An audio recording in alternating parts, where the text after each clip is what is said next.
All right, now moving on to our next speaker. She's someone who has been leading innovation in emerging technologies.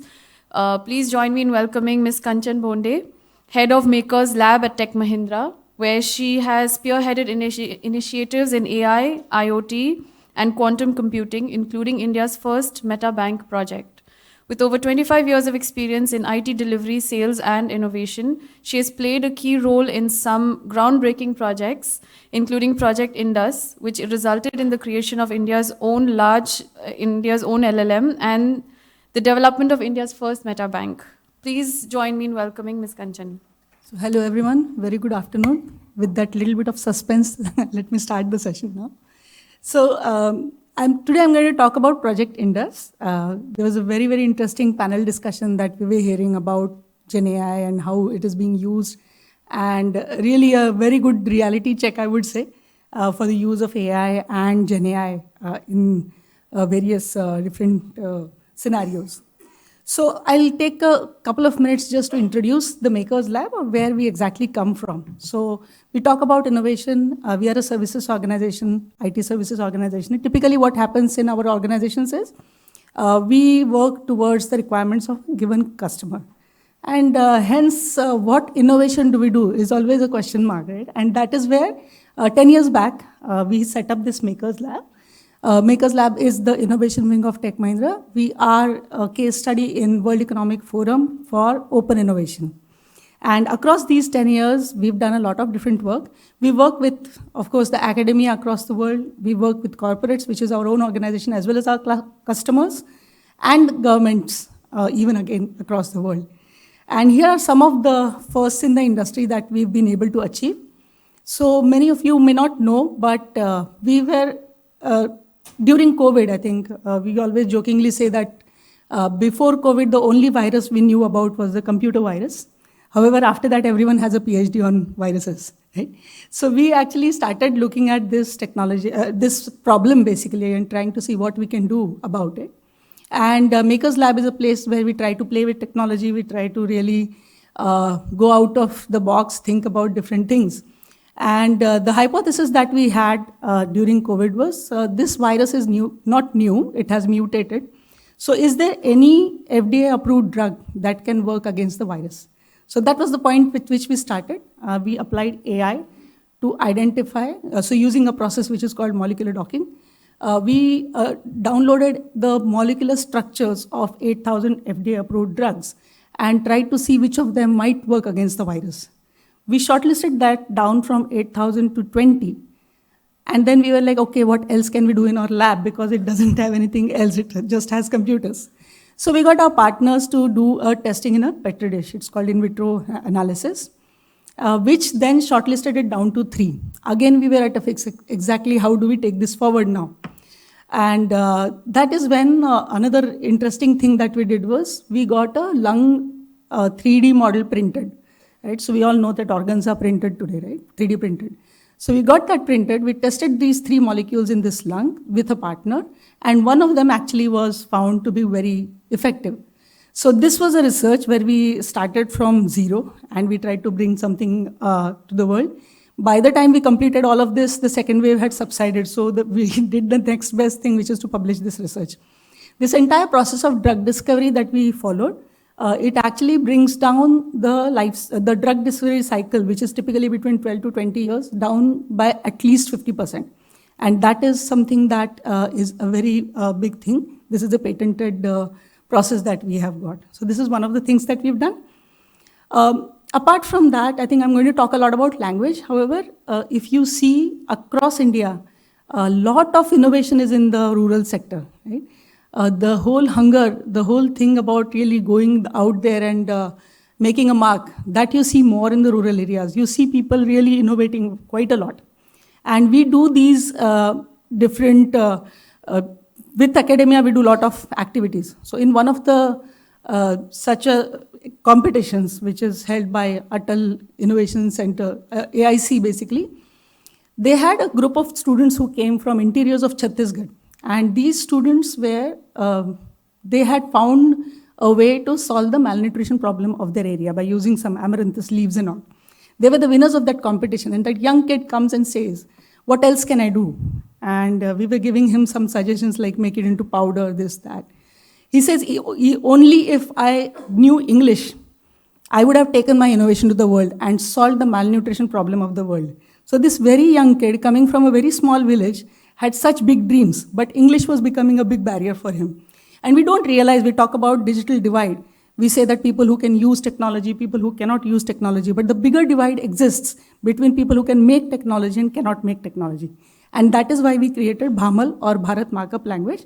This is a free tool where students can now code in Hindi, English, Marathi, Hindi, Marathi, and 10 such languages.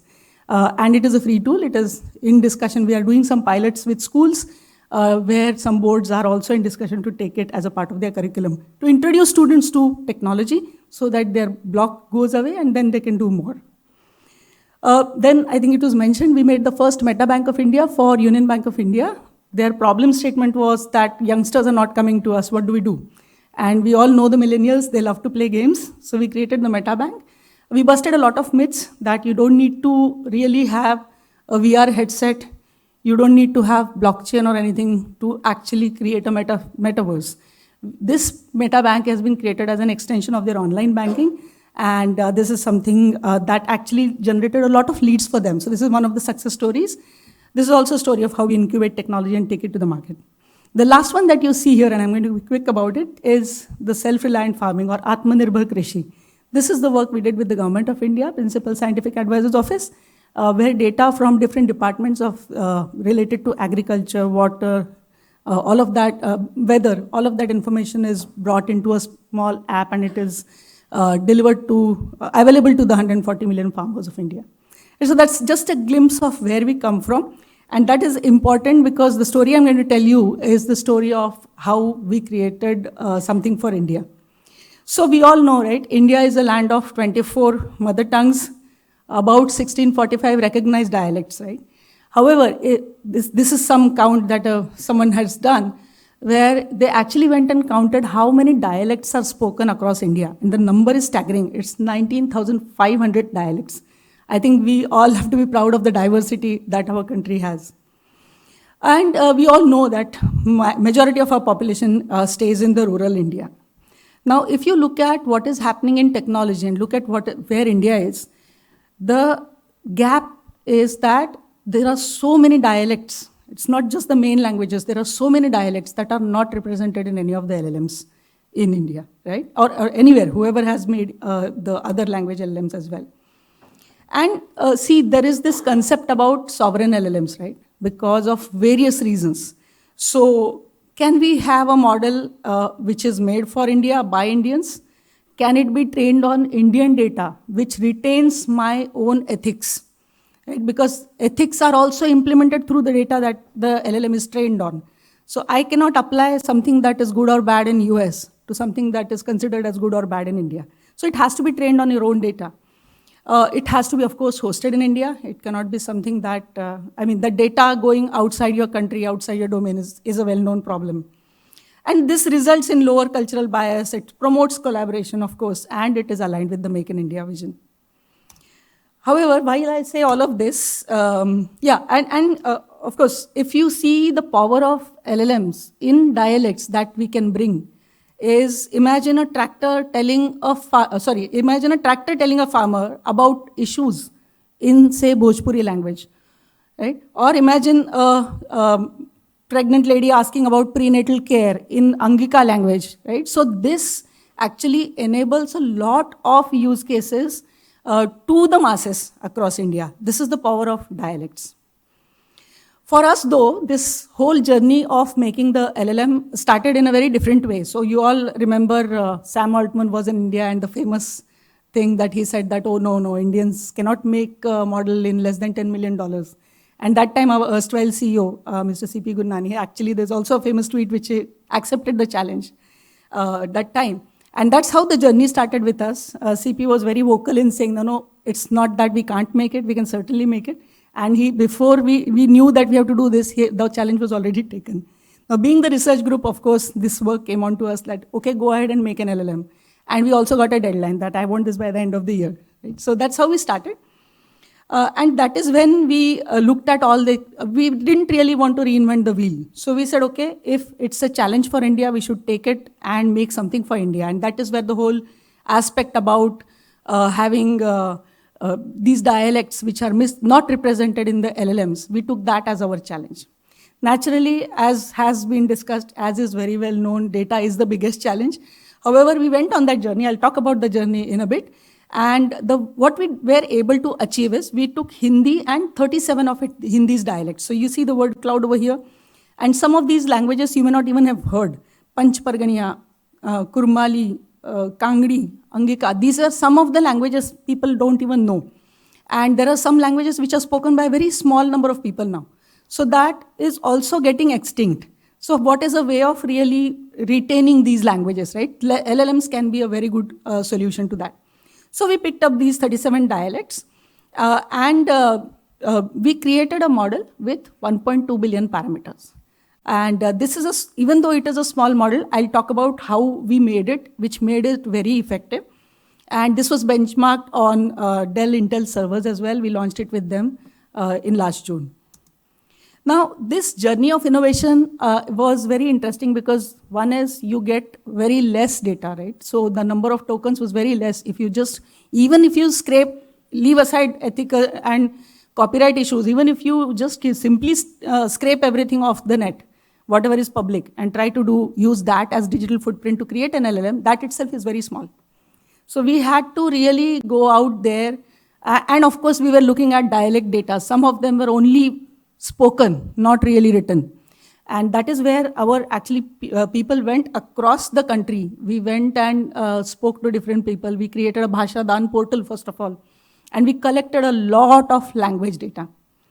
Now, once we did that, it was not useful directly because there was so much of bias or negative things in the data that you have to remove. If you're trying to get any data from anywhere, you have to remove. So we actually created these tools for removing the bias. We actually filtered out about 40% of the data was discarded and remaining 60% of the data was taken.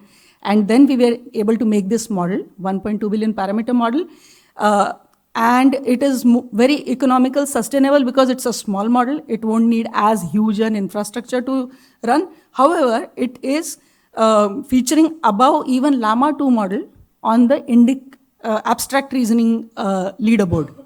Right? So it is giving a very good output. And I'll show you a quick small demo about it as well.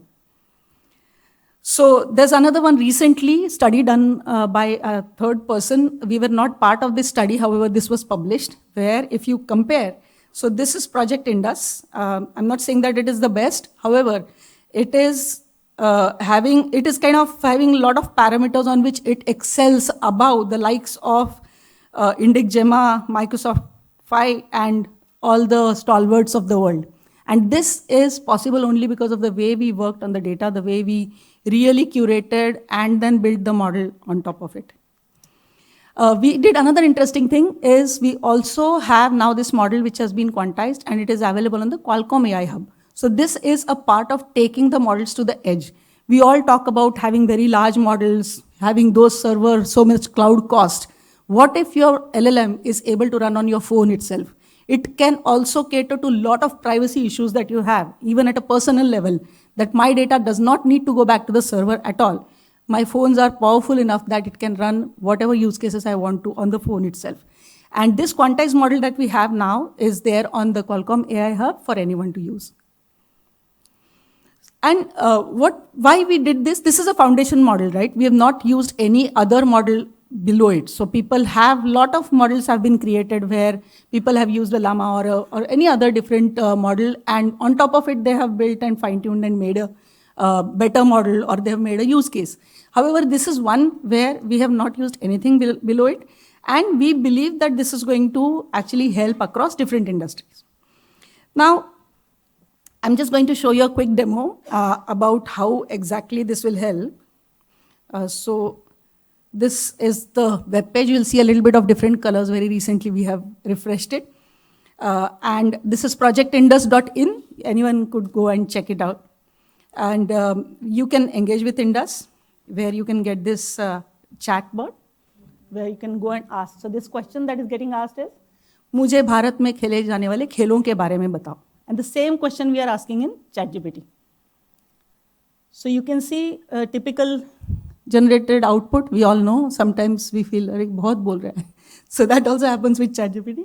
However, same thing you see, it is able to generate. So similar, fine. Well, how much data to generate and all that is configurable. Now let me ask a question in Dogri.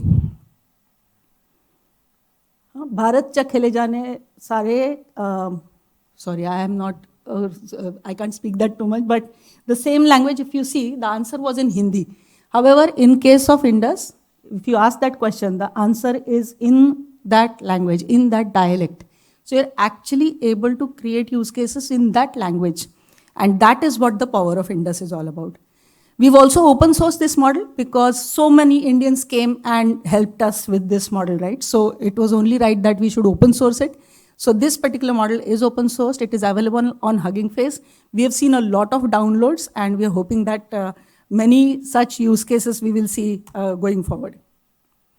Now, we are a commercial organization. Of course, we did this big effort and we open sourced it. How does it help us? So when I call it a success story, yes, it is a success story for India. And so many people from India have helped us. However, as an organization also, it has helped us because one, we were able to actually get the experience of building a model from scratch. So we know how the internals of that model works, and that generates a different level of credibility for us. This was proven in case of Indonesia, where they said, okay, you've made an interesting thing for your country. Can you make one for us? So we first made a 1.2 billion parameter model in Bahasa language, which was given away to Indosat, which is our partner in, or client in Indonesia. And then they said, okay, let's do some citizen service use cases. And in this case, we used Llama as a baseline, and we created this 8 billion parameter model where we improved the Bahasa language quite a lot. We took data from their country and improved it. We hosted it within their own country.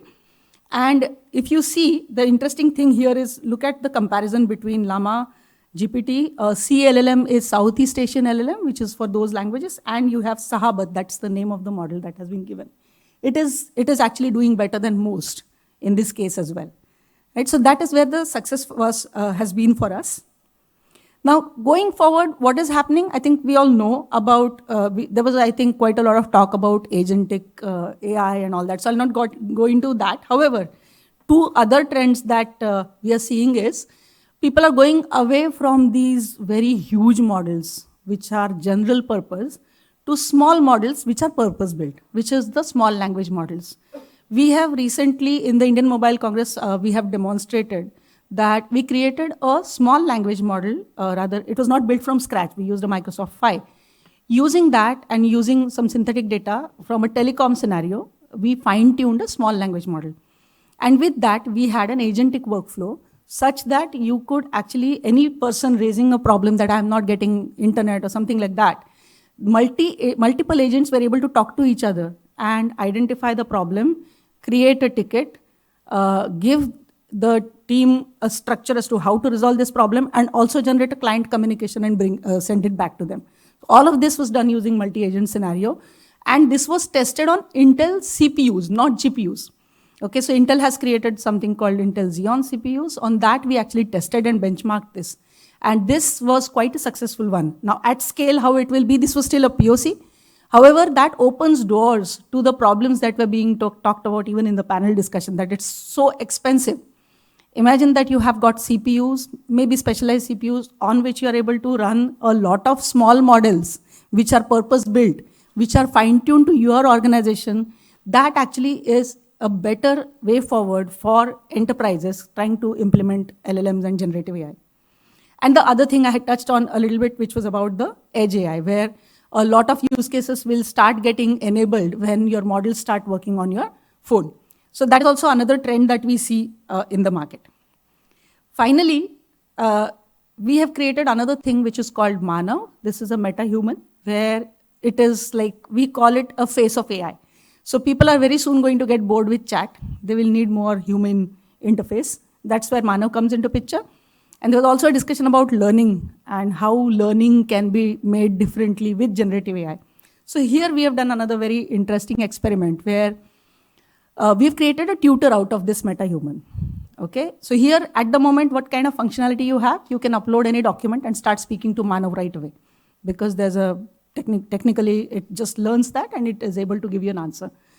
Imagine, no, if I take a step back and take a use case of learning. How does a human learn? A human learns through interaction, right?